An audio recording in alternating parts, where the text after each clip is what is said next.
अभी मौजूद हूँ बैजनाथ धाम गेट के पास, जो कि भोलेनाथ का यहाँ भक्त और लोगों में काफ़ी श्रद्धा और मन का जो कामनाएं होती है, और बाबा भोलेनाथ के मेन गेट के पास में मौजूद हूँ।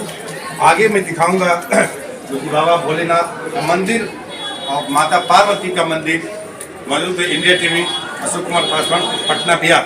मैं आगे में चल रहा हूँ, मैं दिखाते जाऊँगा आपको कि ये जो रोड है, ये जगह है, ये जगह जो है बाबा मंदिर और ये गेट जो दिखाई दे रहा है आम जनता के लिए और सार्वजनिक है, जो कि लोगों में एक रास्ता आगे मंदिर में प्रवेश कर चुके हैं। और प्रदेश के बाबा के नज़ारा जो है, बाबा भोलेनाथ का जो मंदिर है ये मौजूद है। और यहाँ से लोगों को जो ये जो है यहाँ पास कटाया जाता है, जो कि VIP पास बोला जाता है। और ये बाबा धाम का जो स्थल है, जमीन है, भोलेनाथ का जो जमीन है, इस जगह में मौजूद हूँ। और काफ़ी लोगों में उत्साह है।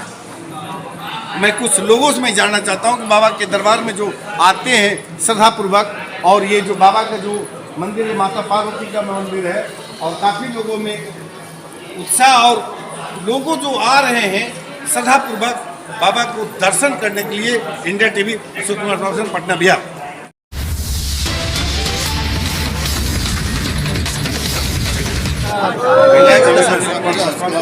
मैं भी बाबा धाम बाबा के मंदिर के पास मौजूद हूँ।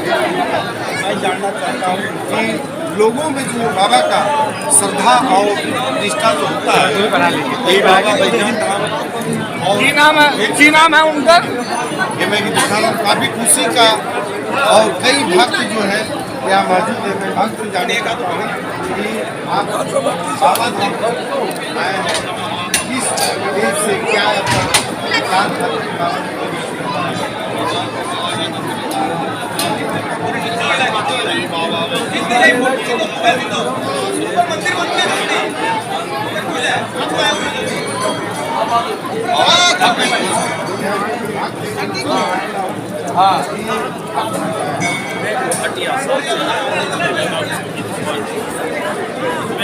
बाबा धाम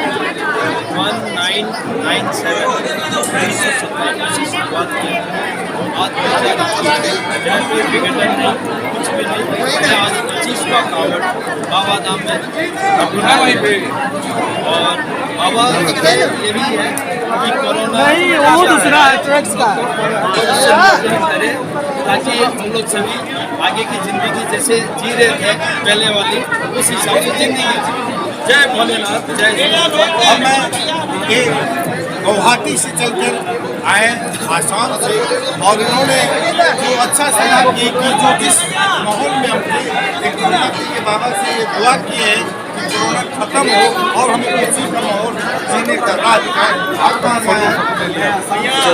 आसाम कहाँ से? क्या उद्देश्य बाबा एक मिनट अपने मन से नहीं, वो वकील चलो देना, वो अपना भी दे देता है। चलिए नमस्कार। आप कहाँ से आए? दिल्ली से। आप बाबा के मंदिर में आए हैं, बड़ा उत्साह और लगन के साथ। क्या है आपका सोच और क्या क्या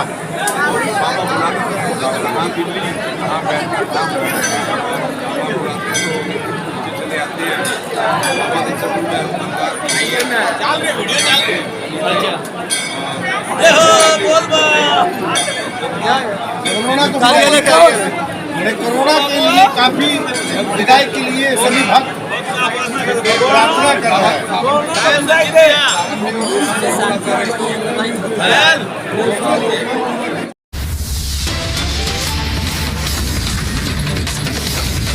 ये समझ जाएगा झारखंड के लोग।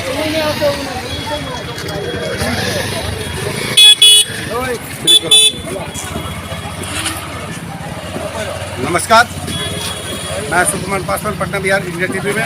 अभी मैं मौजूद हूँ घंटाघर के मेन रोड के पास महंगाई कमर कस, देवघर में खासकर बाबा के नगरी में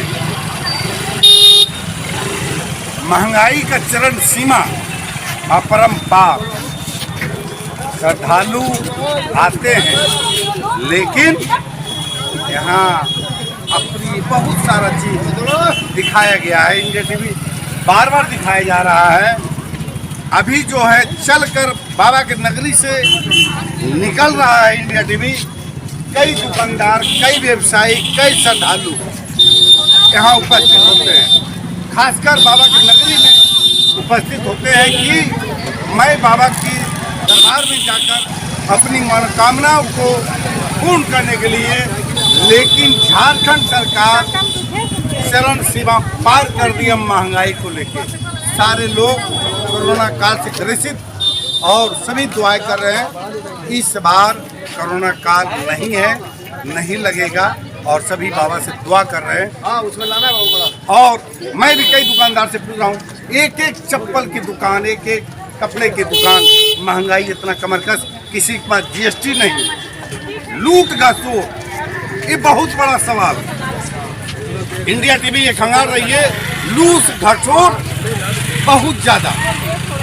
और खासकर ये चीज देखा, यहाँ की सरकार जो है, यहाँ की सरकार हेमंत सोरेन जो कि नए मुख्यमंत्री दोबारा बना है, और इंडिया टीवी ये बार बार लगातार जो आ रही है, मगर बार बार ये कस रही है कि अगर किसी दुकान को जीएसटी नहीं है तो महंगाई की सीमा चरण जो बहुत आगे बढ़ चुकी है। एक चप्पल की बात करते हैं तो 500 से लेके 1000 तक, किसके पास जीएसटी नहीं, फुटपाथ पर दुकान, ये पैसा ज़्यादा तो जाता कहाँ, किसके पास? सरकार के पास, या भारत सरकार लेती है या केंद्र सरकार लेती है? सवाल उठ रहा है, रह गई। अब जो है ये जो नज़ारा जो देख रहे हैं बाबा के नगरी में, बहुत बड़ा एक सवाल है। दुकानदार बड़ा तरस की जिंदगी जी रहे थे, लोगों में जो आक्रोश था कोरोना काल में।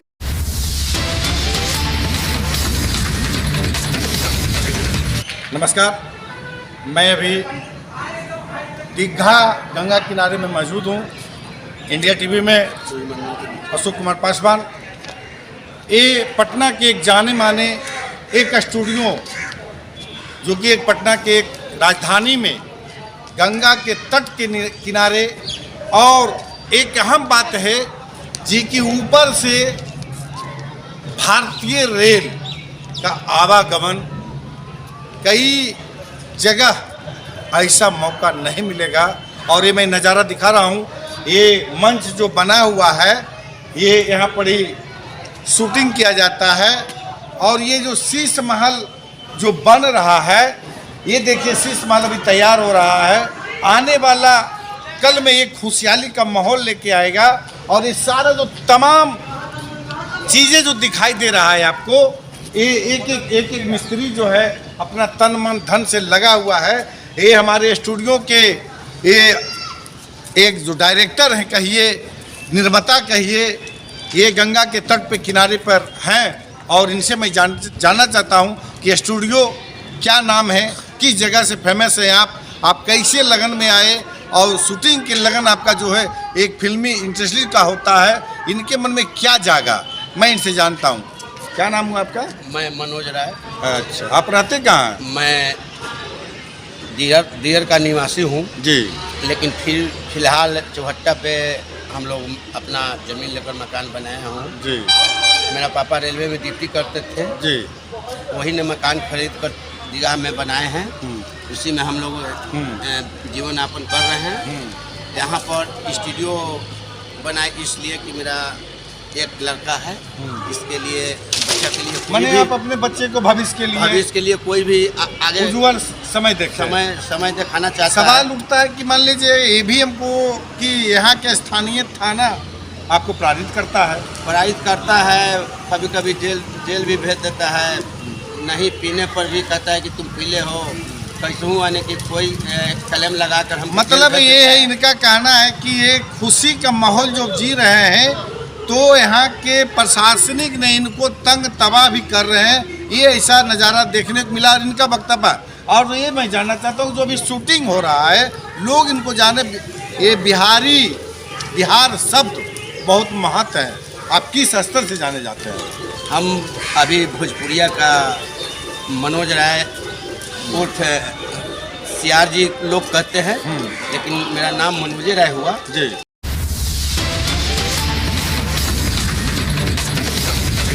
नामली पत्रकारों के खिलाफ आपराधिक के द्वारा झूठा प्रकरण दर्ज। आपको बता दें कि मध्य प्रदेश रतलाम के नामली पत्रकारों के खिलाफ आपराधिक प्रकरण में लिप्त राजनेता और भूमाफियाओं द्वारा खबरें प्रकाशित के बाद झूठे प्रकरण में उलझाने की धमकियां मिलने के बाद आंचलिक पत्रकार संघ ब्लॉक नामली के नेतृत्व में आज मुख्यमंत्री के नाम का ज्ञापन नामली में तहसीलदार कुलभूषण शर्मा और थाना प्रभारी प्रीति कटारे को दिया गया, जिसमें मांग की गई कि भूमाफियाओं के खिलाफ सभी पत्रकारों के द्वारा लगातार समाचार प्रकाशित किए जा रहे हैं, जिस पर भूमाफिया बौखलाहट झूठी शिकायतें कर रहे हैं, जिसकी निष्पक्षता से जांच कर कार्रवाई की मांग की गई। अब देखना यह है कि भूमाफिया और राजनेता पर क्या कार्रवाई होती है। रमेश गोयल, संजय चौहान, राकेश राठौर, नंदकिशोर दड़िंग, महेंद्र भरावा, हरीश चौहान, दिलीप कर्णधार, राजेश जैन, राहुल गोयल, गोकुल परमार, प्रतीक बैरागी, दुर्गेश दास बैरागी सभी प्रकार के द्वारा ज्ञापन देकर मांग की गई है। वीडियो ज्ञापन देते हुए आइए देखते हैं मुरलीदास बैरागी की पूरी रिपोर्ट।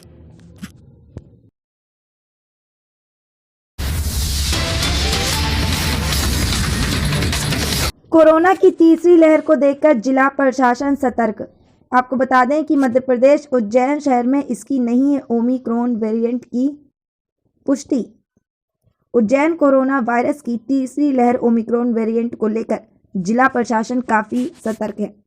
इसको लेकर उज्जैन कलेक्टर आशीष सिंह से चर्चा करने पर आपने बताया कि शहर में ओमिक्रॉन वेरिएंट की पुष्टि नहीं है, मगर कोरोना के केसेस प्रतिदिन निकल रहे हैं, इसलिए वैक्सीनेशन अभियान में तेजी कर दी है।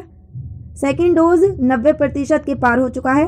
15 से 18 वर्ष के बच्चों को लगने वाले टीके की तैयारी शुरू कर दी गई है, जो 3 जनवरी से प्रारंभ हो जाएगी। वहीं भीड़भाड़ वाले ही जगह मंदिरों में मास्क की अनिवार्यता सख्ती से लागू करने की पहल की जा रही है। इन्हीं सब के माध्यम से हमारा प्रयास है कि कोरोना के केसेस कम आए। वहीं रात्रि कर्फ्यू का पालन कराया जा रहा है तथा ऑक्सीजन प्लांट हमारे सारे तैयार हैं, सिर्फ महीदपुर का अधूरा है। इसके लिए ठेकेदार को नोटिस देने के साथ ही FIR दर्ज करवाई गई है। पूरे जिले में 12 प्लांट तैयार हैं। महाकाल मंदिर में हमारे द्वारा सख्ती से लोगों को मास्क लगाकर चेक करके ही भेजा जा रहा है। आइए देखते हैं मुरलीदास बैरागी की पूरी रिपोर्ट। सर, उज्जैन में भी कुछ ओमिक्रॉन के सिम्टम मिले हैं, तो जिला प्रशासन की क्या तैयारी है?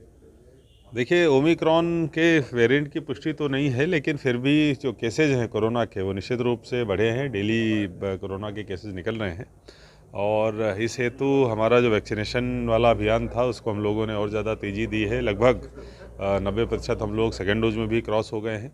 15 से 18 साल के जो बच्चों को लगाना है टीका, उसकी तैयारी भी हम लोगों ने शुरू कर दी है। 3 जनवरी से उसको भी लगाया जाना है, जैसा माननीय मुख्यमंत्री जी के निर्देश हैं। और इसके साथ साथ जो भीड़ भाड़ वाली जगहें हैं, मंदिर वगैरह हैं, वहाँ पर हम लोगों ने मास्क की अनिवार्यता को और ज़्यादा सख्ती से लागू कराने की पहल करी है। और इन्हीं सब के माध्यम से अभी फ़िलहाल हम लोग कोशिश कर रहे हैं कि केसेस कम आएँ और जो नाइट कर्फ्यू का सरकार का प्रावधान है उसका पालन कराया जा रहा है। ऑक्सीजन प्लांट को लेके क्या तैयारी? देखिए, ऑक्सीजन प्लांट सारे हमारे तैयार हैं। एक महिदपुर का ऑक्सीजन प्लांट ज़रूर है जो अभी पूरा तैयार नहीं हुआ है, और इस संबंध में जो ठेकेदार है उसको हमारे द्वारा नोटिस और FIR की कार्रवाई भी कराई जा रही है। इसके अलावा बाकी सारे हमारे प्लांट्स जो 11 प्लांट्स हैं वो तैयार हैं। एक प्राइवेट में भी प्लांट हमारा है, तो टोटल 12 प्लांट हमारे पूरे ज़िले भर में हो गए हैं जो आज काम कर रहे हैं। महाकाल मंदिर में पर्याप्त भीड़ और कोई कोरोना वायरस का पालन नहीं हो रहा है? देखिए, महाकाल मंदिर में बहुत सख्ती हम लोगों ने करी है, चाहे मास्क के संबंध में हो या डबल डोज वैक्सीनेशन के संबंध में, हम लोग चेक करके ही लोगों को अंदर भेजें।